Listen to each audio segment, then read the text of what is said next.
ஒரு வீட்டில் பிரச்சனையாக இருக்குது அப்படின்னு சொன்னால் அதுக்கு என்ன காரணம் அப்படின்னு சொன்னால் சரியான அளவு முறைகள் இல்லை.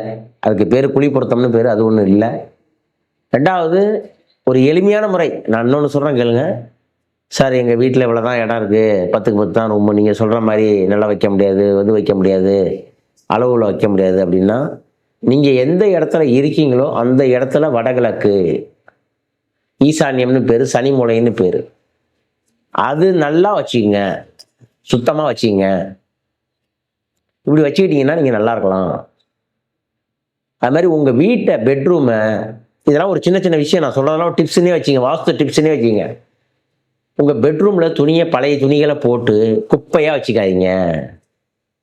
இதை பற்றி இன்னும் தெரிஞ்சுக்கணும் அப்படின்னா ஃபுல் வீடியோக்கான லிங்க் ரிலேட்டட் வீடியோஸில் இருக்க செக் பண்ணிக்கோங்க. உங்கள் பெட்ரூம்குள்ளே இருக்கிற துணிகளை, பழைய அழுக்கு துணிகளை டஸ்ட்பின் அதில் வச்சுருங்க. ஒரு 5 நாள் துணி, 1 வாரம் துணி, 10 நாள் துணி, இந்த மாதிரிலாம் பெட்ரூமில் வச்சுக்காதீங்க. அப்படியே நீங்கள் வச்சுக்கணும். ஒரு ஏதாவது ட்ரை கிளீனருக்கு போகணும், லாண்ட்ரிக்கு போகணும் அப்படின்னா அது மாதிரிலாம் கட்டி ஒரு ஒன்று போட்டு கட்டி, ஒரு கேரி பை போட்டு கட்டி தனியாக ஓரமாக வச்சுருங்க ஒரு இடத்துல. அது என்னைக்கு போய் போடுறீங்களோ அன்றைக்கி போய் போட்டுருங்கிறேன். ஏன் இதெல்லாம் உங்களுக்கு சொல்கிறேன்னா, பெட்ரூமை சுத்தமாக வச்சுங்க.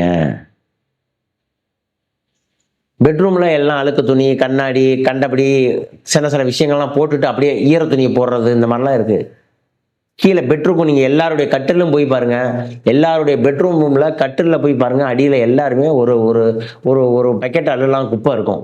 கீழே போடுவாங்க, அவங்களே சாப்பிட்டுட்டு அவங்களே போட்டு எதாவது போடுவாங்க, கீழே போட்ட மாட்டேங்கிறாங்க.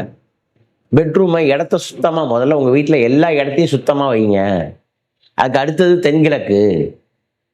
முதல்ல வடகிழக்கு சுத்தமாக இருக்கணும், அதுக்கு நேர் ஆப்போசிட்டு தென்மேற்கு சுத்தமாக இருக்கணும். அதுக்கு அடுத்தது தென்கிழக்கு கிச்சன் மூலை. இந்த கிச்சன் மூலையில் கிச்சனை சுத்தமாக நீட்டாக வைங்க. சில பேர் பாருங்கள், சாப்பிட்டது அப்படியே இருக்கும், அப்படியே கிச்சனை வச்சுருவாங்க. அடுப்பு ஒரு இதெல்லாம் பார்த்தா ஒரு கச்சா முச்சான் இருக்கும். கிச்சன் பார்த்தா கிச்சனை நீட்டாக வைங்கிறாங்க. கிச்சனில் தான் சார் நீங்கள் உண்மையான சுகாதாரமே இருக்குது. கிச்சனில் தான் மகாலட்சுமியே இருக்குது, பெட்ரூமில் மகாலட்சுமி இல்லை. நல்லா கேட்டுங்க, உங்கள் வாஸ்துவில் பெட்ரூமில் மகாலட்சுமி இல்லை. வாஸ்துபடி பீரோவில் பணம் வாங்கி மகாலட்சுமி அங்கே வச்சுக்கலாம். மகாலட்சுமியை வாங்கி வச்சுக்கிட்டு தான் போதுமா? மகாலட்சுமி எடுத்து சாப்பிட்டு சமைக்கணும்ல, செலவு பண்ணி சமைச்சு சாப்பிட்டாலும் நம்ம தெம்போட வாழலாம். தென்கிழக்கில் தான் முக்கியமான மேட்டரே இருக்குது. தென்கிழக்கு பகுதி பெண்களுடைய பகுதி, அக்னி பகுதி.